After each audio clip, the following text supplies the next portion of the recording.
Oh, hello. Welcome to Gourmet, the channel where I cook my way through all the cookbooks I own and have never used. This week, we are still working with. Let me grab it. That was really hard.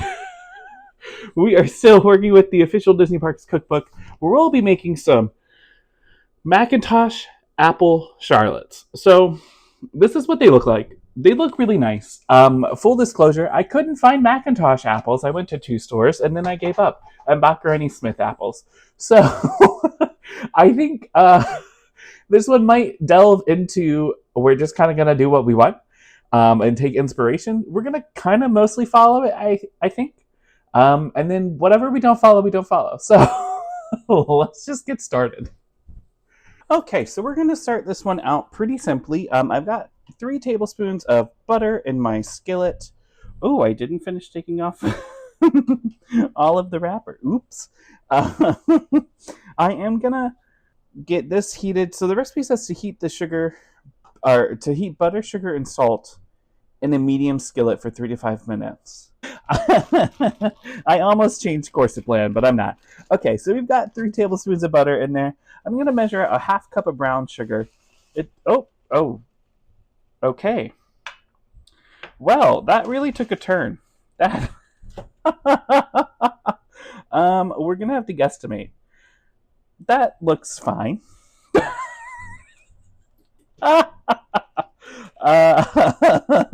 Oops. If this is how this is going to go, this does not bode well for us at all. We're just going to set that to the side. Uh-oh.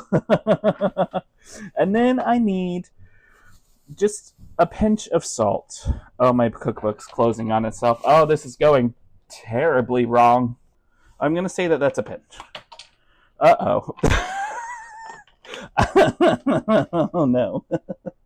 And then these are supposed to melt together for 5 minutes on medium heat. So we have it on medium heat. I'm just going to let it do its thing. On to the apples. I'm going to let that sit for a second. And we'll talk about the apples. So this is supposed to be a recipe that uses McIntosh apples, which I could not find anywhere.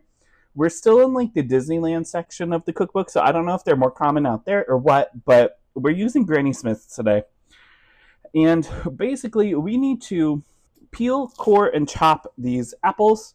So my thought was, because I don't chop apples a lot, I think I'm going to do this. Kind of take out the tops and the bottoms. I'm going to save the top a little bit. That'll be fine. I just think like 5 is a lot of apple for what we're doing. And maybe McIntosh are smaller. But then I'm going to go ahead and peel my apple from this point, which I think is going to be a lot easier. Yeah, oh, that's so much easier than how I normally do it. Now I'm going to go ahead and core my apple. Probably poorly, but this is how we're doing it. Actually, I'm pretty happy with that. Look at me go. I'm going to take out that little bit. If we needed the skins on, I would have done this differently, but since we don't need skins, I'm doing it this way. And then we have to chop our apples into like small pieces. So I think this is going to be the way to do it. And then I'll give them here, because we're putting these in muffin tins, so I don't think we want them like very big. I think like that's probably a really good size. I think this is going to be kind of tedious, which I'm not looking forward to. Okay, so we're back. I went ahead and I just chopped up 4 of the apples. This looks like a lot of the apples. We kind of went for a majority of that size. I missed a piece. I'm not going to fix it. I was trying to do like kind of decent sized squares. Not 100% sure if that's right, but 5 apples seem like too many. Honestly, 4 seems like a lot, but hey, we're going to do it. I've got the caramel. I'm calling it a caramel. I don't know what it is, but it's the brown sugar and butter and salt all heating back up. So when this gets nice and bubbly, we'll go ahead and add the apples. Now we are supposed to juice half a lemon, so I've got my lemon ready to go. What I didn't think about was we're also supposed to zest the half of a lemon, and zesting a lemon in this form is going to be kind of hard.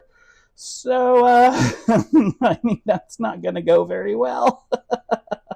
um, but yeah, I'm just trying to kind of get this back together. It says to add the lemon zest, apples, and vanilla all at once. So I guess I'm just going to zest a lemon right now. That seems like the idea. Oh, I should have zested before. This is going to be so hard. I'm going to go ahead and add in the apples. We just got to do it. Okay. In they go. That's.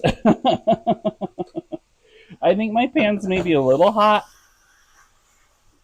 So I've got it on like low, low, low. We're supposed to saute for 5 minutes. This just really like seemed to have seized up the caramel. It's coming back out. Okay.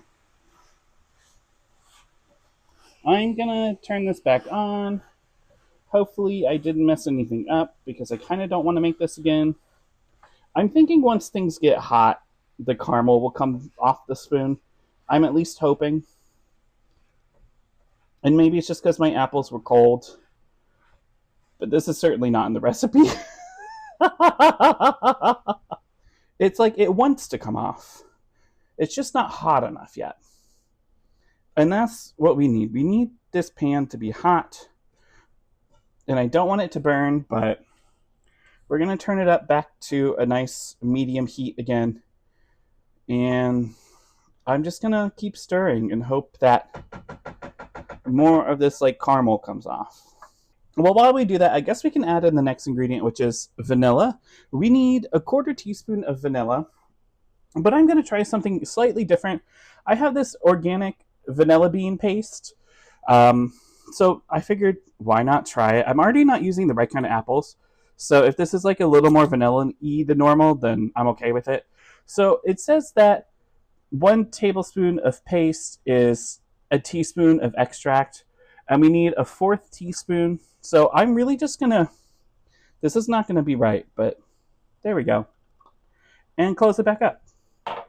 And let's just give this another stir. That paste smells fantastic, let me tell you.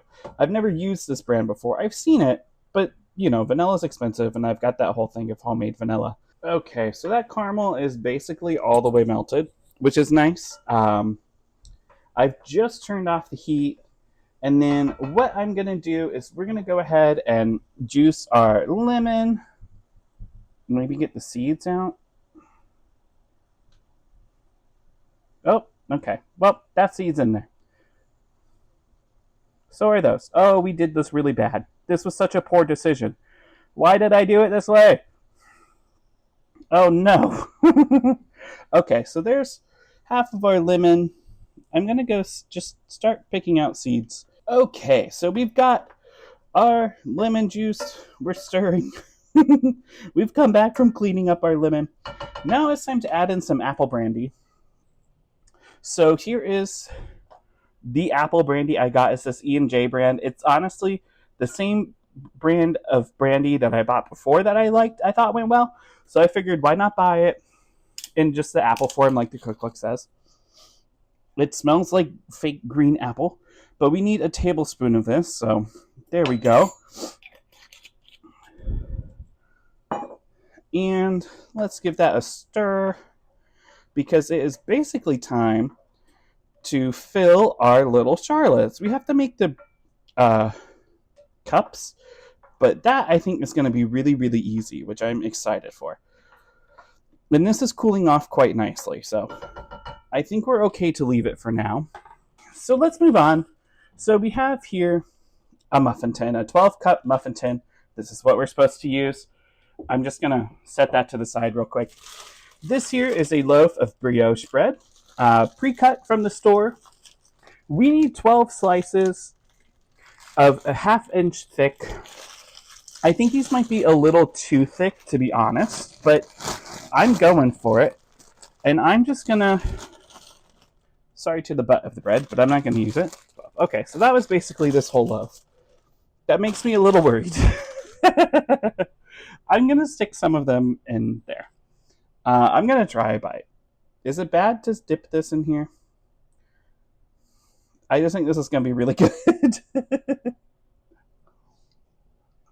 Oh, delicious.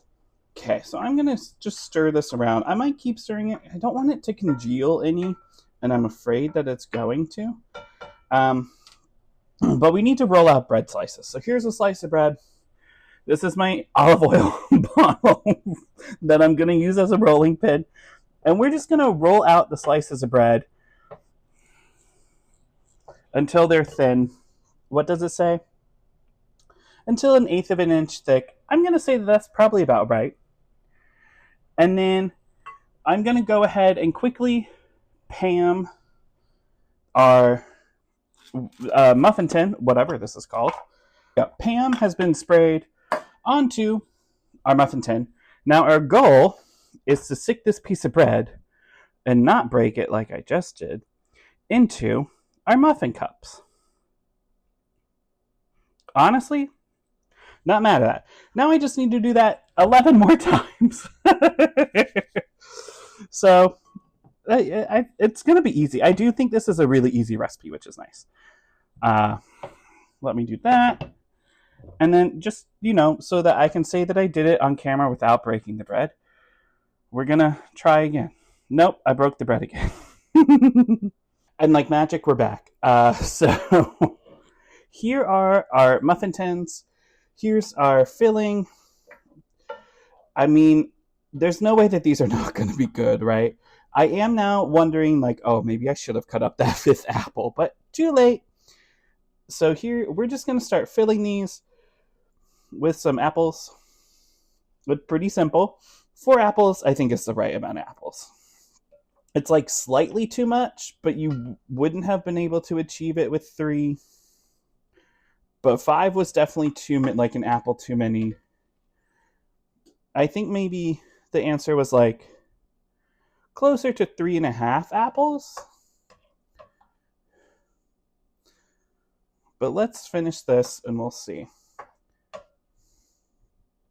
I bet it's more like 3.25 apple. Or 3 3/4 apple. What? Yeah, that's what I want. 3 3/4 apple. Because I think if you look at these are pretty filled. I'm going to fill this corner one just a little bit more. There we go. Ugh. Yum. I might take a piece of bread and just fold it up with the apples. But these are going to go in the oven at 350 for 8 to 10 minutes until the edges are golden brown. Okay, so they're a little off center, but that's okay. These guys just came out of the oven. They're looking really delicious. They got a little bit brown, you can kind of tell. But yeah, these are going to cool for 30 minutes. So I did end up sticking the Charlottes back into the oven for a little bit in the muffin tin because I went to take one out and it was kind of soft and I didn't think that was right. But now it's time to make some crumble topping. We have a 1/4 cup of unsalted butter or 4 tablespoons in here. We need to add in a 1/2 cup of all-purpose flour. So I'm just going to measure out a 1/2 cup of flour, apparently poorly, and I'm going to make a mess. Okay, that's good enough. Stop before it gets worse. The butter is like semi-softened. One side's soft, one side's not. I had it sitting by the oven, and that's just kind of how it worked out.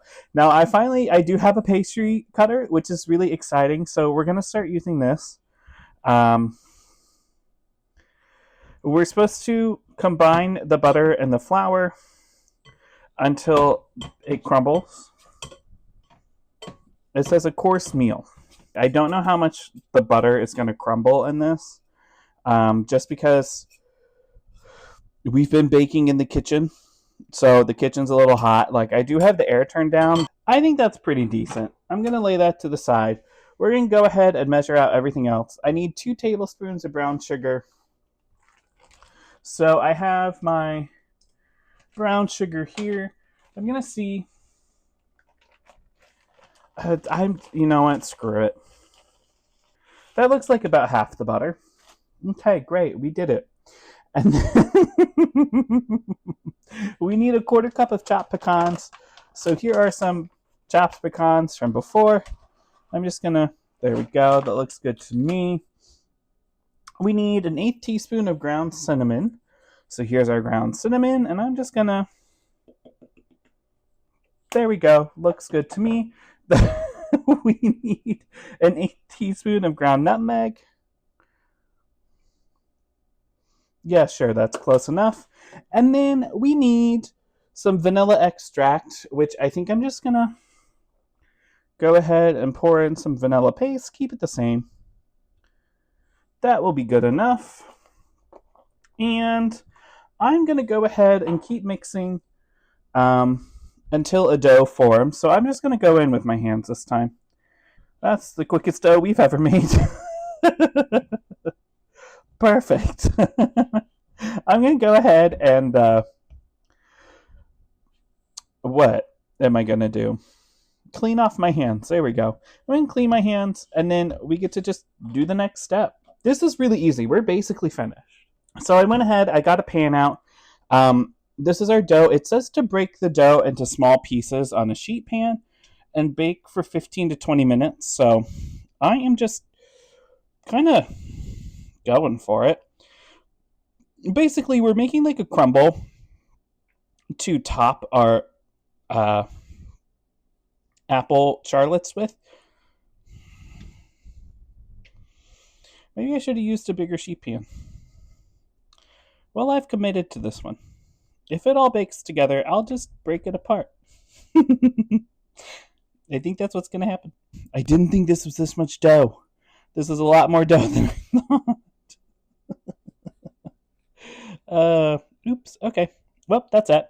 I'm going to wash my hands. We're going to get this in the oven for 15 to 20 minutes at 300, and then we'll serve it on top of our charlotte. And here we go. Here is our little charlotte. Honestly, looks great. It smells so good. Yeah, I think we just go in and bite it. Like you can see, it held up pretty well. Some of them didn't hold up as well, but I think it's kind of like where they're folded is definitely like the folds are a weak point. That might be on me. But we're going to try it without like any whipped cream or anything. But I do have some whipped cream that I'm going to try it with later. So, yeah, let's just get started. That was delicious. Now it's time to try it with whipped cream. This is like Ready Whip. But yeah, let's try it with some whipped cream. Okay, so those are delicious. Had to clean up all the whipped cream. You're definitely not supposed to just like pick them up with your fingers.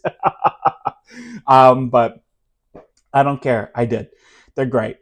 They're just like little mini apple pies.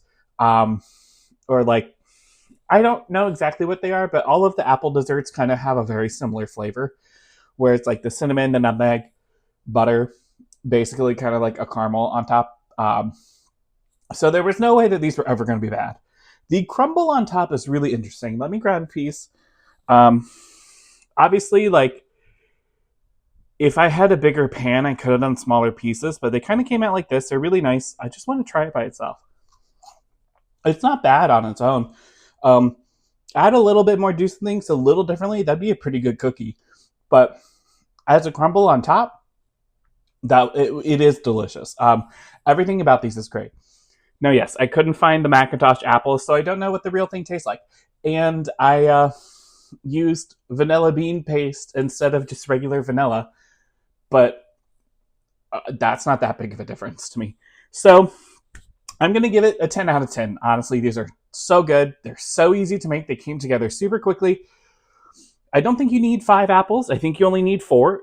And I think the cooking times, you could probably cook things a little longer than it says. Like I cooked the crumble for like 35 minutes instead of 30. And then, or 25 minutes instead of 20. Sorry, I had to double check. And then I think I would probably have cooked the apple charlottes probably like 10 more minutes or so to really crisp up the brioche bread. But I mean, there's 12 of these, and the 12 of these are not going to last very long, let me tell you. But I'll see you guys in the next one. Bye.